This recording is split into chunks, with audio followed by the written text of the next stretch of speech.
Political parties class 10 most important previous year questions. Question number first है explain the importance of political party in democracy. हमें political party के महत्व बताना है कि डेमोक्रेसी में क्या क्या है। तो इसका आंसर है political party are essential for working of democracy because they perform vital functions. मतलब जो पॉलिटिकल पार्टी होती हैं वो बहुत जरूरी होती हैं किसके लिए, डेमोक्रेसी की वर्किंग के लिए। बिकॉज क्योंकि ये परफॉर्म करती है वाइटल फंक्शन। सच एज कौन कौन से फंक्शन है उसमें, जो पहला फंक्शन है कंटेस्टिंग इलेक्शन। सबसे पहले क्या करेगी, वो इलेक्शन को कंटेस्ट कराएगी, मतलब लागू कराएगी।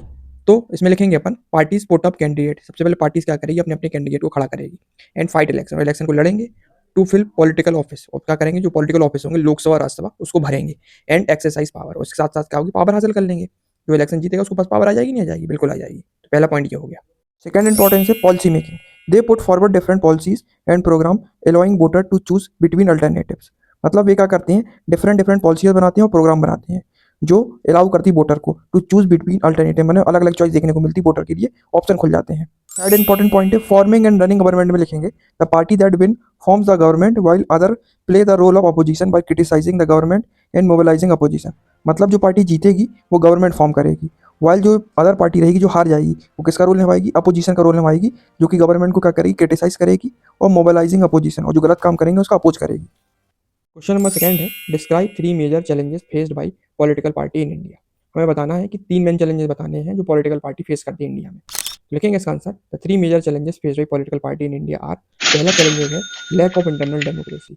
इंटरनल डेमोक्रेसी में कमी देखने को मिलती है। इसमें अपन लिखेंगे power is concentrated in the hand of a few leader. जो पावर होती है वो कुछ ही लीडर के हाथों में क्या होती है, समाई हुई होती है। Ordinary member are not consulted in decision making. जो सामान्य मेंबर होते हैं उनको कंसल्टेंस के लिए डिसीजन मेकिंग में कोई रोल नहीं रहता है। And internal election are really hold. जो अंदर के इलेक्शन होते हैं वो बहुत कभी कभार ही होल्ड होते हैं। सेकंड पॉइंट है डायनेस्टिक सक्सेशन, मतलब राजा का बेटा राजा बनेगा। इसमें लिखेंगे top position are often control by member of one family. जो टॉप पोजीशन होती है पॉलिटिकल पार्टी में वो कौन कंट्रोल करके रखता है, केवल एक ही फैमिली के मेंबर कंट्रोल करके रखते हैं।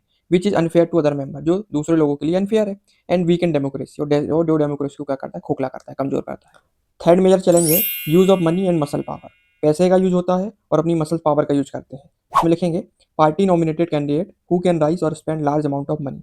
जो पार्टी होती है उसी कैंडिडेट को सीट देती है जो ज़्यादा से ज़्यादा पैसा क्या करता है, राइज करता है, पार्टी के लिए लेके आता है। And sometime support criminals to win election. और कुछ टाइम बाद साथ साथ किसका सपोर्ट लेता है, वो क्रिमिनल्स का सपोर्ट भी लेता है इलेक्शन को जीतने के लिए।